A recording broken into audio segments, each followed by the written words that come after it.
because I recently had a friend and she was at an event which was non-sustainability related, and she said, "No what? They thought of it like it was a niche." Yeah. And not actually as a space to make impact in. And she felt very unseen and she couldn't be in that space. So I realized at that moment the impact of the right community, because how can you make an impact if you're not able to see that the other person understands you, only through the fact that knowing that, okay, this person, if we share our mindset, will be able to help, solve, understand, will be creative. So communities have grown because we seek those people who understand our beliefs, patterns, and so in sustainability and circularity, because you feel that, okay, there are other people wanting to make an impact, because when most of us started, people weren't interested at all. And then now we're going to spaces, we see that, okay, if we come together, we can make change happen. I so see the value in real life events as well. It's just different body language connection versus just us having a chat online, but also having this comfort of having the chat online rather than flying to another country is also a privilege. Yeah. Um, Great. I love the work that you're doing, and I want to go deep dive into it. And something I feel is not talked about a lot is, what are some soft skills a person needs to thrive in a community and collaboration setting? Because a lot of times with small business owners and micro owners, they're so used to leading. Maybe understanding how to be part of community collab might not come that naturally to them. For some, it does. So, what are some skills that could help them thrive?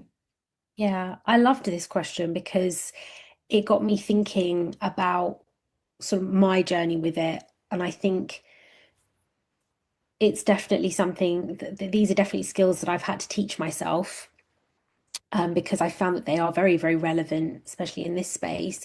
But I think empathy and active listening, because you need to be able to understand your community, you need to be able to understand the challenges that they have. And by community, I mean your clients, your customers, the people in your supply chain, the people who work for you, the people who are inadvertently affected by what you do as well. So kind of going back to that example of the Orr Foundation and H&M, technically the Orr Foundation are part of H&M's community. Sorry, not H&M. Apologies, Shein. So they are part of that community because they are at the end of the chain. They're the ones dealing with the considerable waste that is contributed to the planet by people like Shein. So I always encourage people to think of community in those terms as well. Who is your neighbor? Who is the person who is affected by the car that you drive, whatever, those kinds of things. And being able to listen to their worries and their challenges, I think it makes you a better solver of problems. Because I'm guilty of this, and I meet a lot of people who are that we see that there's an issue and we're like, I know how to solve that. And we run off and we try to solve it. And then we realize that actually there was a solution out there all along, or actually that wasn't quite the right solution.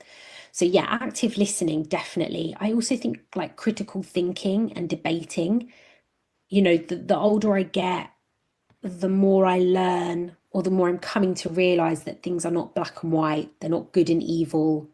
There are lots of shades of grey and nuance in between. And also, just because something is one thing doesn't mean it can't be two things at once. I think that's a personal thing to me. Not everyone will agree with that, especially when it comes to, sort of like ethical and moral questions like where does financing come from, etc. But I think thinking critically about something and not just reading one Instagram post and thinking that you understand the crux of what's going on, reading across from different sources, getting your information from different places, being willing to listen to people and their point of view, even if it's different to yours. And then lastly, I think creative thinking as well. Like sometimes it's not the most obvious solution. Sometimes it is, but I think you have to be willing to think creatively about the problem that you're solving, and also about how you're empowering and engaging your community as well. I think, like, for instance, my our social media output for the whip for the first few years was very informative. It was very like, let me teach you something. And our engagement was not good. And then I kind of realized that actually, like, I have a sense of humor. I like to, poke fun at things, make light of things, make fun of myself. So I kind of started introducing that content into mostly my Instagram, and my engagement is like it's still multiplying, right? A year and 6 months on, because I decided to think more creatively about how I reached my community, and they preferred that. So